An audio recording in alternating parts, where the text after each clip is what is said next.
जय भीम साथियों। यदि आप चमार जाति का सच्चा और गौरवशाली अर्थ समझना चाहते हैं तो यह वीडियो अवश्य देखें, क्योंकि इस वीडियो में हमने चमार जाति की उत्पत्ति कब और कहां हुई उसकी समस्त जानकारी विस्तार से दी है। चमार जाति को कई राजनीतिक दल, कुछ राजनेता तथा हमारे समाज के ही कुछ लोग अछूत, दलित आदि कहकर संबोधित करते हैं। इनके इस व्यवहार का उद्देश्य स्पष्ट है। वे नहीं चाहते कि हिंदू समाज एकजुट होकर मजबूत बने। ये तत्व ऐसे हैं जो सदियों से समाज में फूट डालकर रखना चाहते हैं ताकि हम आपस में लड़ते रहें। आखिर ये विधर्मी ताकतें कौन हैं, ये तो आप सभी को भली भांति ज्ञात ही होगा। लेकिन मित्रों, क्या हम चमार जाति के वास्तविक इतिहास से परिचित हैं? क्या चमार जाति का इतिहास केवल इतना ही है कि उन्हें अछूत माना जाता था? आखिर चमार जाति का उद्भव कहां से हुआ? क्या कोई ऐसा ऐतिहासिक किस्सा है जो मुस्लिम शासकों द्वारा छिपाया जाता रहा है? इस्लामी शासनकाल से जुड़ा चमार जाति का वो गौरवपूर्ण इतिहास क्या है जिससे आज भी हमारे समाज का बड़ा हिस्सा अनजान है? आज हम गहराई से जानेंगे कि चमार जाति का वास्तविक उदय कहां से हुआ, इसका असली इतिहास क्या है। क्या हम वाकई इस इतिहास से परिचित हैं? चमार जाति ने समाज में जो योगदान दिया है उसके कारण आज हमें गर्व से इनका सम्मान करना चाहिए। लेकिन दुर्भाग्य से हम असली इतिहास से अनभिज्ञ हैं।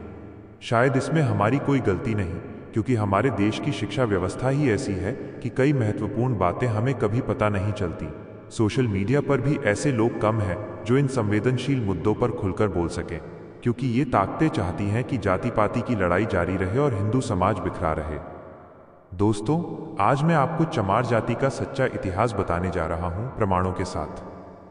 तो चलिए शुरू करते हैं इस ज्ञानवर्धक यात्रा। सबसे पहले चमार जाति के बारे में विकिपीडिया पर जानकारी खोजते हैं। जब हमने गहन खोज की तो विकिपीडिया पर मिली जानकारी हृदयस्पर्शी और चौंकाने वाली थी। विकिपीडिया के अनुसार चमार जाति को चंवर वंश या चैम्बर भी कहा जाता था।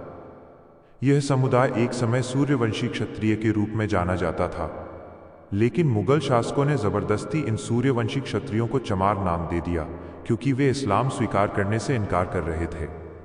उन्होंने दृढ़ता से कहा कि हम अश्रुओं की चमड़ी से जूते चप्पल बना सकते हैं, लेकिन इस्लाम कभी नहीं कबूल करेंगे।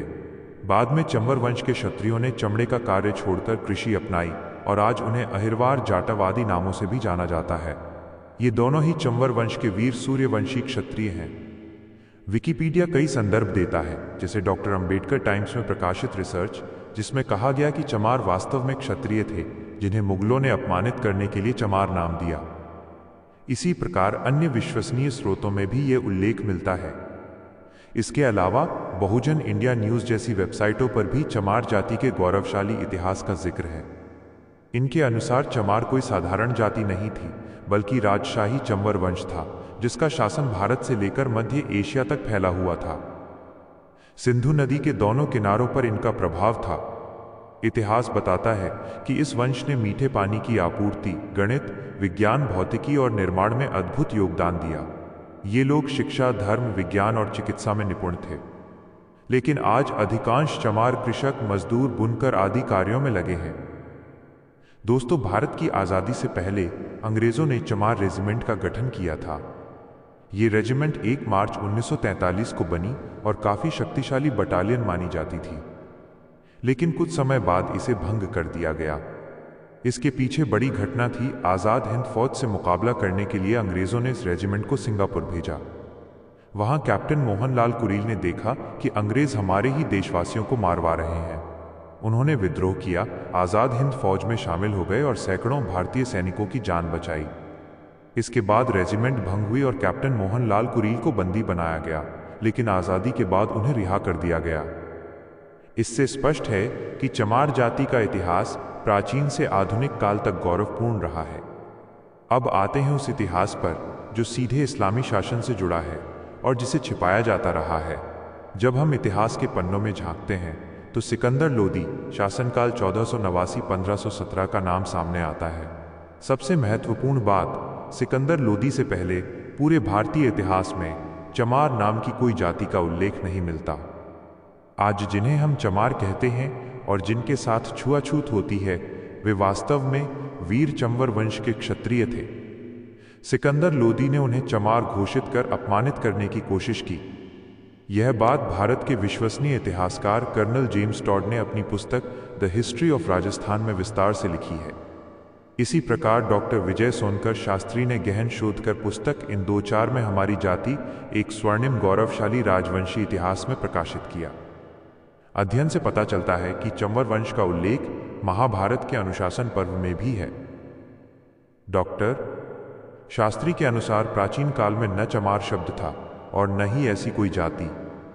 मुस्लिम लेखिका डॉक्टर हमीदा खातून अपनी पुस्तक में लिखती हैं कि मध्यकालीन इस्लामी शासन से पहले भारत में चमड़े के काम के लिए किसी विशेष जाति का उल्लेख नहीं है। हिंदू चमड़े को अशुद्ध मानते थे, लेकिन मुस्लिम शासकों के आने के बाद चमड़े के उत्पादन को बढ़ावा दिया गया और यह कार्य चमारों को सौंपा गया। सोचिए, जब चमार हिंदू थे और पूजा पाठ करते थे तो वे चमड़े का काम कैसे कर सकते थे। मुस्लिम शासकों ने जबरदस्ती इस कार्य को थोपा। चंबल राजवंश के काल में चंवर वंश का शासन पश्चिमी भारत में था। रावल वंश के साथ वैवाहिक संबंध थे। राणा सांगा और उनकी पत्नी झाली रानी ने संत रविदास जी को अपना गुरु बनाया और उन्हें मेवाड़ का राजगुरु की उपाधि दी। ऐतिहासिक दस्तावेजों में संत रविदास के चित्तौड़ किले में रहने का जिक्र है। उनके उपदेशों से प्रभावित होकर लाखों लोग उनके अनुयायी बने। आज भी राजस्थान में चमार समाज का व्यवहार राजपूतों जैसा है, लंबा घूंघट, मूछ, पगड़ी आदि।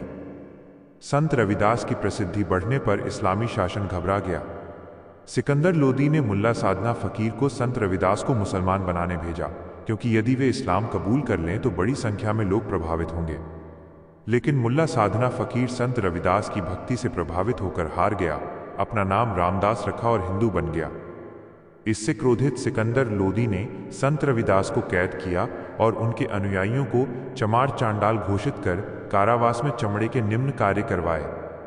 शर्त थी, या तो इस्लाम कबूल करो या ऐसे काम करो। लेकिन संत रविदास ने वेद पुराण धर्म नहीं छोड़ा। चंवर वंश के क्षत्रियों ने दिल्ली घेर लिया, जिससे भयभीत होकर सिकंदर लोदी ने संत रविदास को मुक्त किया। संत रविदास का दोहा, बादशाह ने वचन उच्चारण मत प्यारा, इस्लाम हमारा खंडन करे, उसे रविदास उसे एक करो, ब्रांड को नाशाद, जब तक राम नाम रख लावे, दाना पानी यहाँ नहीं पा। वे जब इस्लाम धर्म स्वीकार मुख से, कलमा आप चार बड़े नाम, आज भी चित्त लाई दाना पानी, तब यहाँ पाई स्पष्ट करता है कि बादशाह ने इस्लाम स्वीकार करने की शर्त रखी, लेकिन संत ने विरोध किया। हमने संत रविदास को ठीक से नहीं पढ़ा। उनके दोहों में सिकंदर लोदी के अत्याचार, जबरन धर्मांतरण और विरोध करने वालों को निम्न कार्यों में धकेलने का चित्रण है। वीर क्षत्रिय थे जिन्हें सिकंदर लोदी ने चमार बनाया और कुछ हिंदू पूर्वजों ने भी उन्हें अछूत बनाकर इस्लामी बर्बरता को मजबूत किया। लेकिन इस समाज ने पद दलित होना स्वीकार किया, पर विधर्मी होना नहीं। आज भी ये हिंदू धर्म का मजबूत आधार है। तो दोस्तों, आपका क्या विचार है चमार जाति के इतिहास पर? कमेंट में ज़रूर बताएं। इस चैनल पर हम बाबा साहेब के जीवन से जुड़ी सभी जानकारी लाते रहते हैं।